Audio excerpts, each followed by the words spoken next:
Speaker is Jen Taylor. She is a mom of 18. I only have 2, so How many? So Jen has 18 kids. 18, that's a real number. So please welcome Jen. Can I make a comment? Yeah. I was just admiring how beautiful your hair is. Yeah. Hey. So I do have 18 children. I have 18 children. A lot of people ask how that happened. Right before I turned 16, a couple of months before I was 16, I was told that I would probably not be able to have children. And if I could have children, I would go through infertility. It's really interesting at 15 years old to hear that, because it didn't really mean anything to me, but it was one of those like drops in the bucket that you don't pay attention to very much at the moment, but then later it kind of comes back up. I did go through infertility. I went through infertility for about a year. I did 7 surgeries. I was maxed out on Clomid and Provera. So anyone who's done infertility and knows the type of psychotic human being you become when you do infertility, I did all of that. I got up to in vitro fertilization and I waved the white flag. I had this short little Asian doctor who was just a wonderful human being. And I told him, IVF was not my journey. I just knew it wasn't my journey. So he weaned me off the medication. He took my blood work. I went in for an appointment and he hugged me, and he was a super quiet, very introverted man. And it was really odd to be, and I'm a hugger, but it was just very out of character. And he said, "You're pregnant. This is your miracle from God. I don't know how it happened. You were pregnant off the cycle that we have forced your body onto for the last 9 months. I don't know that it will ever be able to happen again. Expect a tough pregnancy, and I wish you the best of luck." When that daughter was born, I was planning on having a birthing center birth, and my midwife, she said to me, "You need to transfer the hospital. I was 37 weeks. I know something isn't right and you need to go." So I did. I was in New England and I went to the Dartmouth Hitchcock Medical Center. They told me that when my daughter was born, they would do a bedside evaluation. If they handed her back to me, they would let her die in my arms. And if they took her away, that they were starting the life-saving procedure. So I had her. It was a teaching facility. I gave permission for students to come in. I remember pushing for the first time and then looking up and being like, holy cow, because there were 23 people in the room. And they did the bedside evaluation. They took her away. I didn't hear anything for 7 hours. And then the head of the NICU came to me and said, "She's the sickest baby out of 29 in the NICU. She will not live through her first 72 hours. You will hold your daughter for the first time after she has died." And so I was released from the hospital because I was fine. It was a normal vaginal birth. And I was sleeping in the hallways because there was no way I was going to go to the house for people who had family in ICU and be away from her when she died. And I got to hold her for the first time. On the second night, there was some people came that I didn't know from the area, from a church. And we went to a room off the side of the NICU and knelt in prayer. My daughter turned 29 last April. She's one of the most phenomenal human beings that I've been blessed to have. That whole experience just taught me that if I was able to get pregnant, that would be great, but I wasn't going to do anything. And what I really wanted to do was foster care, because I was one of those kids growing up, and my 3rd grade teacher made a difference to me. So I started foster care. Here's the fun part. I was pregnant 7 times total. I had 4 deliveries, and then the next 3 were at home with midwives. 2 were water births. So I got my kind of midwife experience there, and I lost 3. I did foster care though. And people would say, "Oh, you took on these extras." And in my mind, I was like, I gave birth to extras. Those kids were never supposed to be here. I adopted 4, and I had 2 long-term, and I ended up divorced. I kept doing foster care as a single mom, and I adopted 1 more. I took 3 more in. Those 5 I would have adopted if I could have. I wasn't able to. Some of them aged out with me. Some of them just stayed long term. I'm still mom. And so that's 14 if you're doing math. And I was single. And that 29-year-old daughter, when she was 20, she and a best friend decided to fix me up on dates, which, I mean, clearly I'm very happy about now. At the time I wasn't. And one of the dates they fixed me up on was with Dane. Dane had 4 children and his wife had died. That's 18. So that's that story. I was a stay-at-home mom for over a decade, and then I went corporate after my divorce, and then I started my own business 4.5 years ago. So I've done kind of all of them. When I stopped working I guess it's been 5.5 years ago that I stopped working. My husband said, why don't you write the book you've always wanted to write? And I thought, well, now I've got to decide, do I want to be the chick that talks about writing the book or that actually writes the book? So it was a gift of time, and I wrote the book, and then that launched the podcast the next year. So the book was 2016 and the podcast started 2017. And then I started vlogging around 2018. And the most recent video in that is renovating our Class C to live in full time. So we're moving into our Class C in so 18 kids. And now I'm moving into an RV full time. I've been a speaker off and on for 30 years. I work with Head Start. I spoke for them and I taught parenting classes. And then I moved into foster care facilitating and community service with companies who want to provide their employees with ways to embrace more joy in their lives. So many people are searching for their purpose, to have a feeling of more joy in their lives. Many of us love our lives. However, we feel like something's missing, or it's not quite what we thought it was going to be, especially after we have kids, or we have a crisis in our relationships, our purpose, our faith, our career, among a lot of other things. Crisis is defined as a time of intense difficulty, trouble, or danger, a time when difficult or important decisions must be made. Basically, whether it's the blog, the book, the podcast, I love the story. Changing the story of a foster child, creating the best story I could for my kids, my own love story, or listening to other people's story. I am enamored by your story. Have you ever heard someone's story and thought, I don't know how that person got through that? But then when you share your story, someone says that to you. The story is really important. I've had a lot of hours in training and suicide prevention, drug and alcohol use and addiction, home studies, sex trafficking, crisis intervention, surviving trauma, and lots of other super positive subjects. And I went on from all of that positivity with 3 coaching certification and then licensed as an NLP practitioner, because I wanted to help women specifically work through traumas, limiting beliefs, and negative emotions. That was me. I am my own avatar. We are all our own avatar. When coaches say, write up your avatar, I'm like, it was me 17 years ago. That's who I am writing to.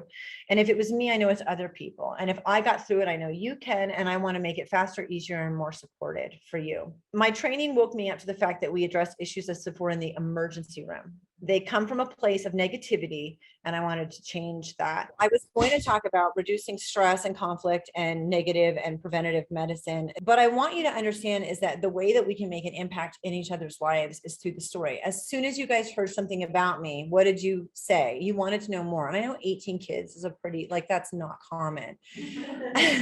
It's still our story that makes a difference in people's lives. It makes them realize that they're not alone. It helps them get tools in their toolbox. And it also encourages people to share their own story. It gives them courage.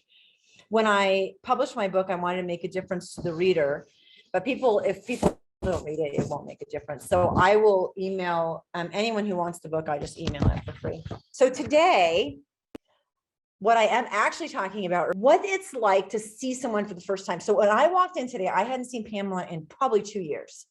So how do we respond? I was like, oh my gosh, you're here. And I was so excited. Every time I text Crystal, I feel that same feeling. It's almost like the butterflies in the stomach when you're dating, that kind of feeling. Like, do you want to meet for coffee? Oh my gosh, she's okay, it's that feeling, right? When we see somebody that you haven't seen in a while, or like, have you ever been to a women's retreat? Where like you leave after 2 days and you're like, you're my best friend, even though someone else has known me for 30 years. So it's that feeling I want you to remember when I'm talking about what I'm talking about today, which is gratitude. It's the joy in friendship. J.D. Greer quoted, on earth we experience light and things like love, friendship, and the beauty of creation. These are all remnants of the light of God's presence, and friendship is part of the light of God's presence. Joy is an expression of God and of us. It's an orientation of our heart and our mind, not a temporary feeling. Joy is not dependent on happy times. It can be produced amidst trial and suffering also. That is easier said than done. My goal with 18 kids, my goal with everything I've done in coaching, everything that I do, is to make a difference to that one. And then we have compound interest. And the beauty of compound interest is that if you do small, daily, easy tasks over time, they add up to be more. For as long as I can remember, I felt that we're not supposed to go through this life alone. And I don't mean your spouse. That is a different subject. I mean the examples that Christ gives us.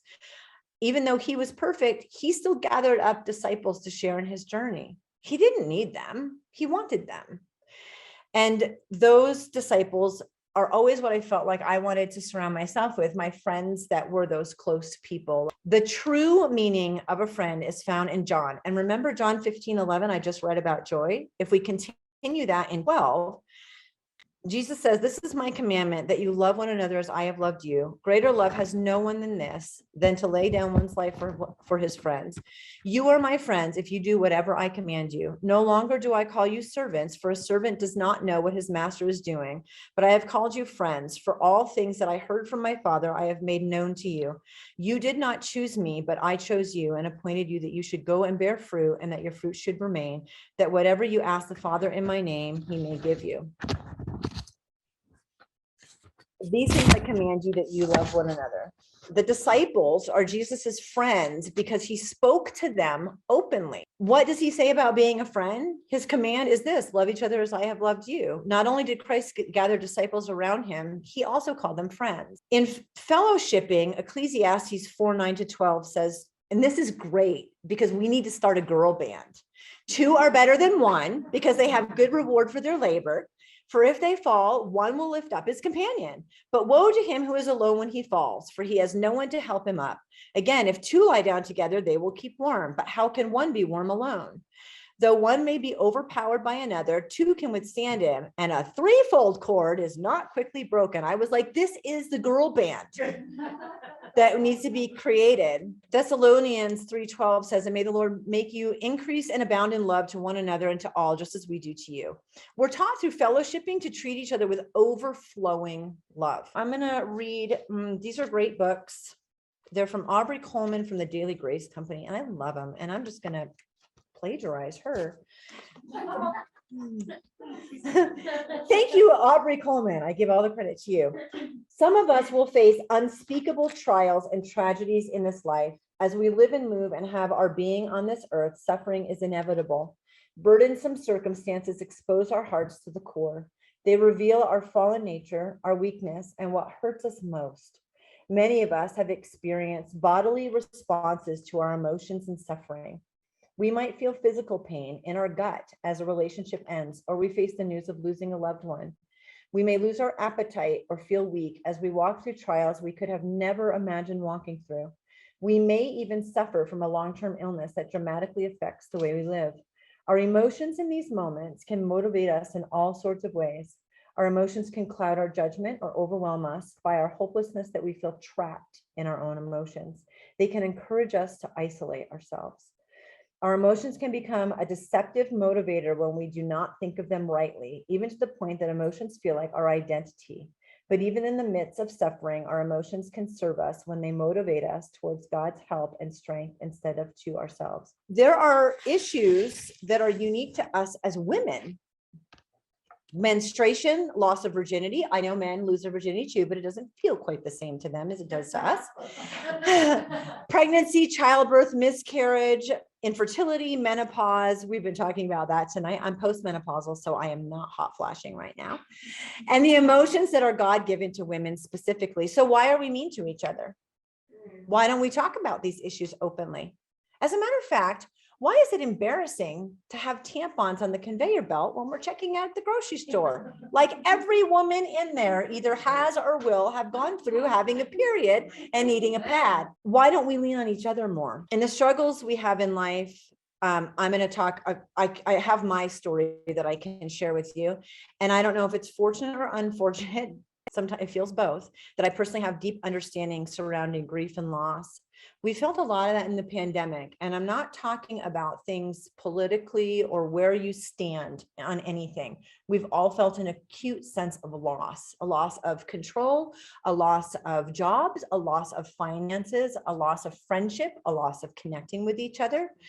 We feel loss in miscarriage. I lost 3 of my 7 pregnancies. The last one was twins, and it resulted in 3 more surgeries, including a hysterectomy and internal bleeding, where I was dead on the table and had 5 blood transfusions. So we also have the loss of empty nest. For some people, that's really hard. Suicide, divorce, death, loss of control, that can be even in anxiety and depression, and sexual traumas, that loss of something being taken from us. I've experienced several of these. I lost my stepmom to suicide.